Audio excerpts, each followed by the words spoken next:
Hello बच्चों, worksheet 83 में हमें अणु और परमाणु पार्ट 3 की पुनरावृत्ति या रिवीजन करना है। इसमें हमें रासायनिक संयोजन के नियम पढ़ने हैं। रासायनिक संयोजन का अर्थ क्या है? हमें पता है पृथ्वी पर अनेक प्रकार के अणु व परमाणु विद्यमान होते हैं। ये अणु परमाणु आपस में जुड़कर नए पदार्थों का निर्माण करते हैं। तो जो नए पदार्थ बनते हैं तो उनके लिए क्या नियम होते हैं वो हमें रासायनिक संयोजन से पता चलता है। रासायनिक संयोजन के दो नियम हैं। यह पदार्थ की संरचना और प्रकृति जानने के लिए प्रयोग किए जाते हैं। ये लेवोर्जियर और प्रोस्ट नाम के दो साइंटिस्ट ने दिए थे। तो पहला नियम है द्रव्यमान संरक्षण का नियम। इस नियम के अनुसार किसी भी रासायनिक प्रक्रिया में द्रव्यमान ना तो बनाया जा सकता है और ना ही खत्म किया जा सकता है।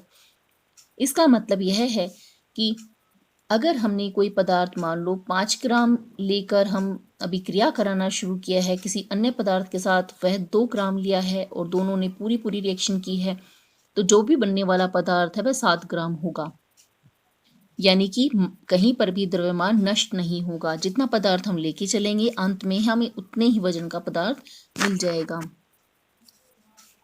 जो भी रासायनिक अभिक्रिया में भाग लेने वाले पदार्थ होते हैं उन्हें अभिकारक कहते हैं।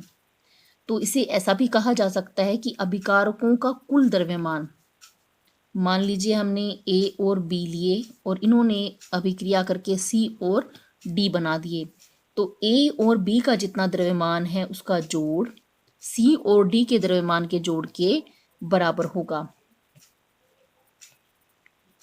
इसमें एक उदाहरण दिया हुआ है कि सोडियम सल्फेट ने बेरियम क्लोराइड के साथ रिएक्शन की। तो बेरियम क्लोराइड होता है BaCl2 और सोडियम सल्फेट के साथ इसने रिएक्शन की Na2SO4। तो जो हमें रिएक्शन होकर मिलेगा तो ये बेरियम इस सल्फेट के साथ रिएक्शन करेगा और BaSO4 बना लेगा। इसी तरह से ये Na इस Cl के साथ रिएक्शन करेगा, क्योंकि 2 Na और 2 Cl थे इसलिए हमें 2 NaCl मिल जाएगा। तो यहाँ पर भी हमें द्रव्यमान हमेशा बराबर मिला। दूसरा हमारा है स्थिर अनुपात का नियम। किसी भी पदार्थ में जितने तत्व विद्यमान होते हैं उनका अनुपात हमेशा एक समान रहता है। जैसे हम उदाहरण लेते हैं जल का फॉर्मूला H2O है। तो यहाँ पर हमेशा 2 हाइड्रोजन एक ऑक्सीजन से जुड़ेंगे तो वह जल का निर्माण करेंगे और यह अनुपात हमेशा फिक्स है, चाहे यह जल हम कहीं का भी लें। तो यहाँ पर 2:1 के अणु के अनुपात से जुड़ गए हैं। लेकिन जब हम द्रव्यमान का अनुपात देखेंगे तो हाइड्रोजन का द्रव्यमान होता है 1। अब ऐसे ऐसे 2 हाइड्रोजन यहाँ पर विद्यमान हैं तो इसका द्रव्यमान हो गया 2। इसी तरह से ऑक्सीजन का होता है द्रव्यमान 16। तो हम ये कह सकते हैं कि 2 हाइड्रोजन का द्रव्यमान है और 16 ऑक्सीजन का द्रव्यमान है और इन्होंने मिलके 18 ग्राम H2O बना दिया।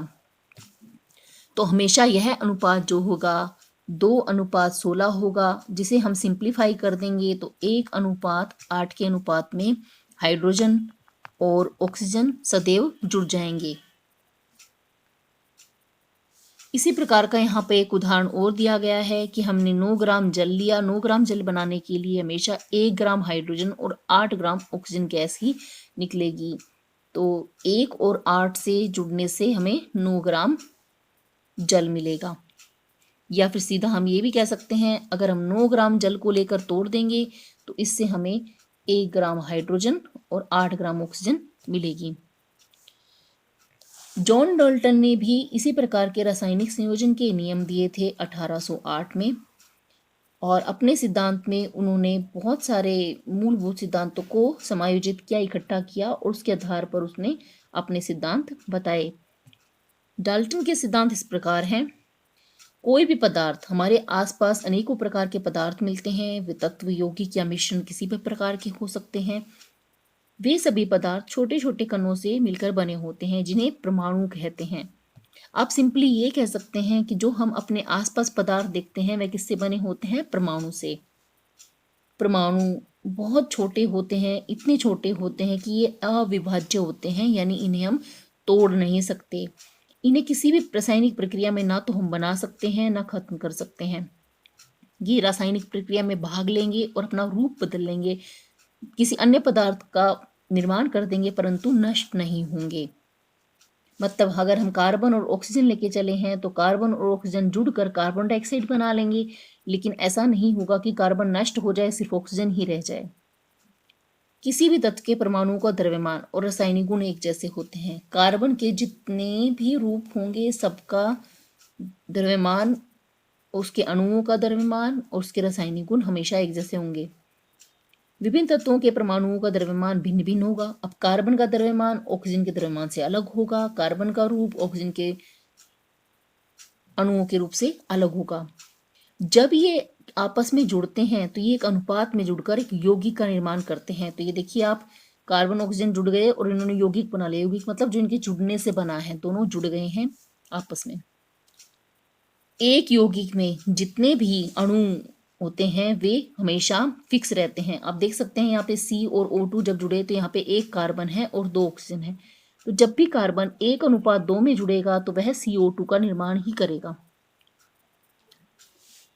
द्रव्यमान के संरक्षण का नियम का अर्थ डाल्टन के दूसरे सिद्धांत में छुपा है।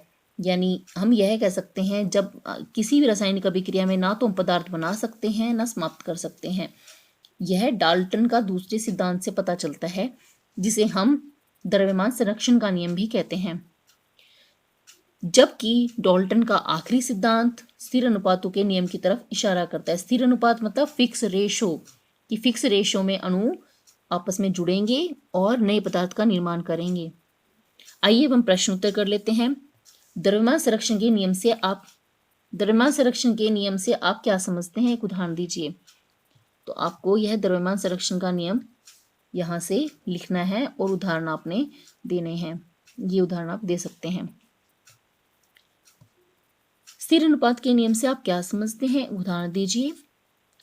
स्थिर अनुपात का नियम आपने लिखना है और ये उदाहरण आप दे सकते हैं। डाल्टन परमाणु सिद्धांत किस प्रकार हमें रासायनिक संयोजन के दोनों नियमों को समझने में मदद करता है। यहां से आपको यह पॉइंट लिखना है कि द्रव्यमान संरक्षण का नियम का अर्थ से हमें डाल्टन का दूसरा सिद्धांत मिलता है और आखिरी सिद्धांत से अनुपात का नियम का सिद्धांत मिलता है। प्रश्न 4 है कि 7 ग्राम नाइट्रोजन को 3 ग्राम हाइड्रोजन से संयोजन करके और 10 ग्राम अमोनिया बनता है। ये हमने नाइट्रोजन ले ली 7 ग्राम, ये हमने हाइड्रोजन ले ली 3 ग्राम और इससे हमारा अमोनिया बन गया 10 ग्राम। विभिन्न उत्पादों का द्रव्यमान क्या होगा यदि हम, इन्होंने प्रश्न किया है, यदि हम 7 ग्राम नाइट्रोजन को 10 ग्राम हाइड्रोजन से जोड़ें तो बताइए अमोनिया कितना बनेगा। आपको यहाँ पे स्थिर अनुपात का नियम लेना है। इसका अर्थ यह है कि जब भी हम 7 ग्राम को 3 ग्राम से अभिक्रिया करवाएंगे तो 10 ग्राम बन गया। यहाँ पर भी हम 7 ग्राम को 10 ग्राम से अभिक्रिया करा रहे हैं, लेकिन 10 में से सिर्फ 3 ही जुड़ेगा, क्योंकि हमारा स्थिर अनुपात का नियम है। बाकी का 7 ग्राम हाइड्रोजन किसी काम में नहीं आएगा, क्योंकि नाइट्रोजन तो खत्म हो चुका है, 3 ग्राम से अभिक्रिया करने के बाद बचा ही नहीं है। तो बाकी के 7 ग्राम हाइड्रोजन एक्स्ट्रा बचे रहेंगे। इसीलिए यहाँ पर भी आंसर आएगा कि 10 ग्राम हाइड्रोजन ही, यहाँ पर 10 ग्राम अमोनिया ही बनेगा। यदि 3 ग्राम कार्बन को 8 ग्राम ऑक्सीजन में जलाने पर 11 ग्राम कार्बन डाइऑक्साइड मिलती है, 3 ग्राम कार्बन, 8 ग्राम ऑक्सीजन और 11 ग्राम कार्बन डाइऑक्साइड, तो बताइए 12 ग्राम कार्बन को 32 ग्राम ऑक्सीजन से करवाएंगे तो कितना मिलेगा। अब देखिए यहाँ पर 3 और 12 में कितने गुना का अंतर है, 4, और ये भी 4 गुना। तो अगर हमने 4 गुना कार्बन लिया, 4 गुना ऑक्सीजन लिया, तो इसका मतलब ये भी 4 गुना बनेगा, यानी कि 42 ग्राम। और सिंपली आप ऐसे भी कर सकते हैं, 12 और 32 को ऐड करके देखिए 44 ग्राम आता है। आपका उत्तर रासायनिक संयोजन के कौन से नियम पर आधारित है। यह द्रव्यमान संरक्षण के नियम पर आधारित है। अच्छा बच्चों, आज की वर्कशीट में इतना ही करना है। जल्द ही नेक्स्ट वर्कशीट के सॉल्यूशन के साथ मिलते हैं।